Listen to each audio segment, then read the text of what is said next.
Opening নাকি number 4 জাতীয় দলে পজিশনের আলোচনায় পারভেজ হোসেন ইমন।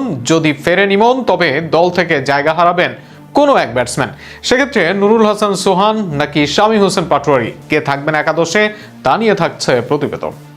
দীর্ঘদিন ওপেনিং করেছেন তানজিদ হাসান তামিমের সাথে। ওপেনার হিসেবেই ছিল বয়স ভিত্তিক দলে পারভেজ হোসেন ইমনকে, তাই ওপেনার হিসেবেই সুযোগ দেওয়া হয় বাংলাদেশ জাতীয় দলে।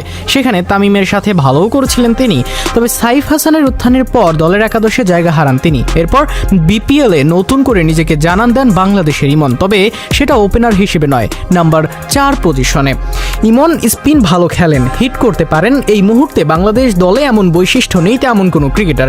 ইমনকে তাই নাম্বার 4-এর জন্য করা হয়েছিল প্রস্তুত। এমনকি পিএসএল এর মালিকও ইমনকে নিয়ে অধিকাংশ ম্যাচ খেলান নাম্বার 4-এই। মিডল ওভারের ডান বামের সমতা, স্পিন সামলানোর জন্য ইমনকে দেখা যেতে পারে এই পজিশনেই। আর সেক্ষেত্রে ফিনিশিং পজিশনে ক্ষীণ হওয়াই জায়গা, যেখানে একদিকে থাকেন নুরুল হাসান সোহান, আরেকদিকে শামীম হোসেন পাটোয়ারি। গত বছর টি-20 ক্রিকেটে সোহান রান করেছেন 31 গড় ও 123 স্ট্রাইক রেটে। অপরদিকে শামীম একই স্ট্রাইক রেটে মেইনটেইন করলে এভারেজ সোহানের অর্ধেক 15।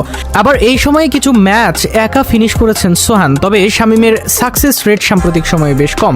সেই হিসেবে শামীমের জায়গা পাওয়ার কথা একাদশে। তবে সেখানে আছে যদি, কিন্তু শামীম হোসেন পাটোয়ারি ব্যাট হাতে ছন্দে আছেন, স্পেশালি টি-20তে, যার প্রমাণ তিনি দিয়েছেন বিপিএলে। র্যাম্প শটে এই মুহূর্তে বাংলাদেশের সেরা তিনি। আবার স্পিনেওর বিপক্ষেও সাবলীল। আসল ফিনিশার বলতে যা বোঝায় সেটাই শামীম করতে পারেন ভালোভাবে। অপরদিকে জাতীয় দলে কিছু ম্যাচ জয়ী ইনিংস থাকলেও সোহান অনেক ম্যাচে ছিলেন তার ব্যর্থতা।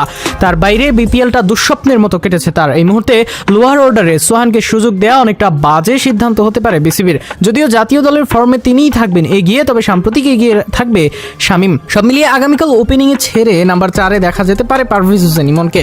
আবার উইকেট কিপার সোহানের বদলে ষষ্ঠ বোলার হিসেবে আসবেন শামীম হোসেন পাটোয়ারি। তবে চূড়ান্ত রায় জানা যাবে আগামীকালই। দেখা যাক কাদের সুযোগ দেয় বোর্ড ও ম্যানেজমেন্ট।